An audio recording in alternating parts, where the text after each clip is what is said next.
இப்போ அதிமுக பாஜக கூட்டணி இதன் மூலமாக எடப்பாடி தனது ஆளுமையை மீண்டும் நிரூபிச்சிருக்காரு அப்படின்னு அதிமுகவினர் தொடர்ந்து சொல்லிட்டு வராங்க. இதை எப்படி பார்க்குறீங்க? ஆளுமையுடைய பொருள் என்னன்றதை நீங்கள் புரிஞ்சுக்கணும். ஆளுமைனா என்னன்னா ஒரு வேலையை ஒரு கட்சியை நம்ம எதுக்காக நடத்துகிறோம், அந்த கட்சி எந்த நோக்கத்துக்காக தொடங்கப்பட்டுச்சு, அந்த நோக்கம் என்ன, அது தொடர்ந்து செயல்படுதா இல்லையா, அதை நோக்கி பயணிக்க வைக்கிறது தான் ஆளுமைன்னு அர்த்தம். அனைத்து இந்திய அண்ணா திராவிட முன்னேற்ற கழகம் எம்ஜிஆர் கிட்ட கேட்கும்போது உங்களுடைய கொள்கை என்னன்னா அண்ணாயிசம் தான் சொன்னான். அண்ணாயிசம் தானே.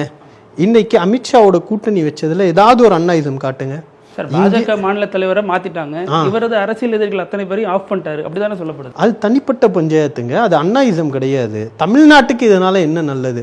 இப்போ இந்த கூட்டணியை வைக்கும்போது அமித்ஷா அவர்கள் பேட்டி கொடுக்கும்போது, இல்லை நான் நிதி பகிர்வில் ஒழுங்காக தமிழ்நாட்டுக்கு தரேன், நான் மும்மொழி கொள்கையை திணிக்க மாட்டேன், நான் இந்த டீலிமிட்டேஷன் தொகுதி மறுசீரமைப்பில் தமிழ்நாட்டுடைய உணர்வுகளை மதித்து அதை 7.2% கூடிய அந்த பார்லிமெண்ட்ரி ரெப்ரசன்டேஷனை நான் அப்படியே கொடுப்பேன் அப்படின்னு சொல்லியிருந்தா இது எடப்பாடியுடைய ஆளு.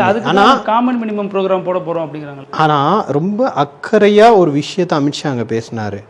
எந்த நிபந்தனைகளும் இல்லாமல் அதிமுக இந்த கூட்டணிக்கு சம்மதித்திருக்கிறதுன்னு சொன்னதுக்கப்புறம் காமன் மினிமம் ப்ரோக்ராம் எப்படி நீங்கள் ஏற்படுத்த முடியும்?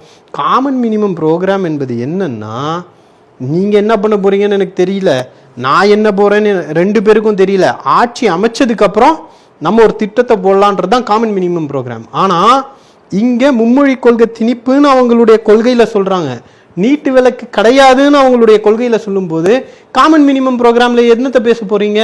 இல்லை சார், கூட்டணியில் இருந்தாலுமே அவங்க கொள்கையில் உறுதியாக இருக்காங்கன்னு ஏன் அவங்களுக்கு நம்பிக்கை வரல? வக்ஃபுக்கு எதிராலாம் வாக்கு போட்டாங்களே. இல்லை, வாக்கு போட்டுட்டு அவங்களோட அடுத்த நாள் கூட்டணி வைக்கிறதுல என்னங்க நியாயம்? அப்போ பாஜக ஒரு விஷயத்தை செய்து அதில் நீங்கள் உடன்படலன்றதுக்காக தானே எதிர்த்து ஓட்டு போடுறீங்க.